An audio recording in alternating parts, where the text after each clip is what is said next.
Consider this GATE 2007 question.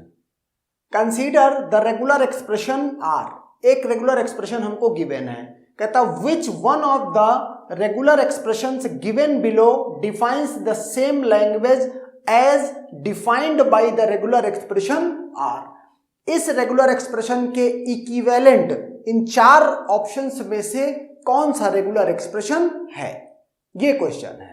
Okay, तो एक काम तो आप ये कर सकते हैं कि एप्टीट्यूड से चेक करें कि इसमें क्या स्ट्रिंग्स बन रही हैं, काउंटर करें बेसिकली कि क्या कोई स्ट्रिंग इसमें है जो इस ऑप्शन में ना हो, ए ऑप्शन में। अगर ऐसा है इसका मतलब ये रेगुलर एक्सप्रेशन और ए में जो रेगुलर एक्सप्रेशन है बोथ आर नॉट इक्विवेलेंट। और यही काम बी सी डी के लिए चेक करें। ओके, तो एक तो ये है। दूसरा ये है कि जो रेगुलर एक्सप्रेशन हमको गिवन है उसका हम क्या करें, NFA बना लें। तो ये मैंने इसका NFA बना लिया। कैसे, बिगिनिंग में मतलब इस तरह का रेगुलर एक्सप्रेशन, ये रेगुलर एक्सप्रेशन ये है कि x का मतलब है a और b की बनी हुई कोई भी स्ट्रिंग इंक्लूडिंग एप्सिलॉन। ओके, इसके बाद या तो a है और या तो b है और लास्ट में फिर से x है। x का मतलब a और b की बनी हुई कोई भी स्ट्रिंग। तो इन दो तरह की स्ट्रिंग्स हैं इस रेगुलर एक्सप्रेशन में। ओके, अब इसके लिए मैं डायरेक्ट अगर NFA बनाऊं तो देखो Q नॉट पे क्या कर दिया, x a और b की बनी हुई कोई भी स्ट्रिंग, तो a और b का लूप लगा दिया। a और a और b की बनी हुई कोई भी स्ट्रिंग। सिमिलरली ये भी इंक्लूड करना था, तो ये तो मैंने किया ही था, a और b का लूप, यहां पर भी a और b का लूप इसके लिए और b। तो ये बन गया NFA। ओके, अब मैंने क्या किया, द इक्विवेलेंट DFA, इस NFA को DFA में कन्वर्ट कर दिया। ओके, ये काम आप कर सकते हैं। इसके बाद क्या किया, इसके बाद अब इसमें अप्लाई करूंगा क्या, state elimination method. Okay, state elimination method जैसे कि बता चुका हूं किसके लिए होता है, to get the regular expression from given DFA। Okay, तो अब जब ये DFA से हम स्टेट एलिमिनेट करेंगे तो हमको DFA नहीं रह जाएगा, या फाइनाइट ऑटोमेटा डायरेक्टली बोलना उसको ठीक नहीं रहेगा। उसका नाम हमने दिया था ट्रांजिशन ग्राफ। ओके, तो ट्रांजिशन ग्राफ में क्या होता है, इनपुट जो अभी तक यहां पर हुआ करता था कि इनपुट अल्फाबेट में से होता था A, B या A, B, C, इस तरह से होता था। अब इनपुट देखो जैसे AB है, सॉरी ये BA है, मतलब इनपुट की लेंथ एक से ज्यादा हो सकती है। तो देखो मैंने क्या किया, इससे ये ट्रांजिशन ग्राफ कन्वर्ट किया। कैसे किया वो देख लो। क्या हुआ कि स्टेट A पर हूं मैं। ओके, स्टेट A पर हूं तो यहां से देखो क्या हो रहा, एक तो A और A C पे चला गया, A C पे चला गया। ओके, अगर सपोज करो A पे आया B पे, B स्टेट पे आया, B से B और A, तो BA का लूप बन रहा है स्टेट B पर, तो वही ये लूप BA का मैंने लगा दिया। सेम स्टोरी किसकी है, B से अगर D पे आऊं और AB का लूप लगा दूं D पर, तो यहां AB का लूप लगा दिया है।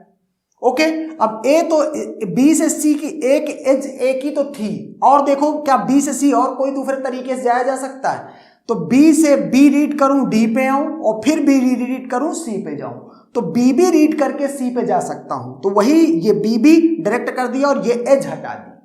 ओके, सिमिलरली D से D की स्टोरी है, एक तो B से जा सकता था और दूसरा D से A और A से क्या A रीड करके C जा सकता था, तो A का लगा दिया। तो इस तरीके से ये कन्वर्ट कर दिया मैंने क्या, ये मैंने ट्रांजिशन ग्राफ इसका बना दिया।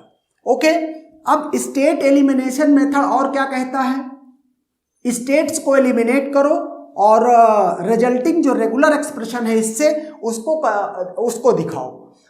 तो अब देखो मैं क्या करने वाला हूं इस पे कि अगर यहां से देखो, अगर मैं स्टेट A तो इनिशियल है, स्टेट C फाइनल है, तो इनको तो रखना ही पड़ेगा। अब देखना यहां से क्या करता हूं, अगर यहां से देखो तो A और BA का लूप है। ओके, तो यहां से क्या करता हूं कि अगर यहां से देखूं तो क्या करूंगा, इसको ये बनाऊंगा ए बी ए का लूप है, इसका मतलब बी ए का स्टार है, और इसके बाद ए प्लस बी बी, दो पैरेलल एजेज हैं बी टू सी, तो इसका मतलब है ए प्लस बी बी। ओके, एक तो ये जी हो गई।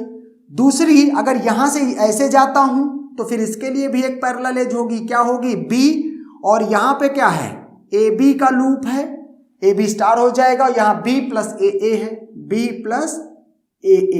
ओके, यहां से सी पहुंच सकता हूं, और यहां पर ए कॉमा बी का लूप है ही, तो इसके इक्विवेलेंट ये मैंने कन्वर्ट कर दिया ट्रांजिशन ग्राफ, और दो स्टेट एलिमिनेट कर दी, कौन सी, बी और डी। ओके, अब दो पैरेलल एजेज हैं तो बहुत सिंपल है, इसके एक इक्विवेलेंट जो रेगुलर एक्सप्रेशन आ रहा है वो क्या है, वो है ए बी ए का whole star A plus B B. Okay, ये हो गया, और प्लस हम क्या कर सकते हैं, प्लस ये पैरेलल एजेज हैं, पैरेलल एजेज में दोनों रेगुलर एक्सप्रेशन प्लस करके ऐड कर दिए जाते हैं, ए बी स्टार, ये क्या हो गया, बी प्लस ए, तो ये हो गया। ओके, ये दोनों पैरेलल एजेस के लिए ये रेगुलर एक्सप्रेशन और प्लस ये रेगुलर एक्सप्रेशन, सिंपल लिख दिया। अब ये क्या है, लास्ट में ए और बी की बनी हुई कोई भी स्ट्रिंग, तो इसको होल कर देंगे और इसके लास्ट में कॉन्कैटिनेट करेंगे क्या, ए प्लस बी का होल स्टार।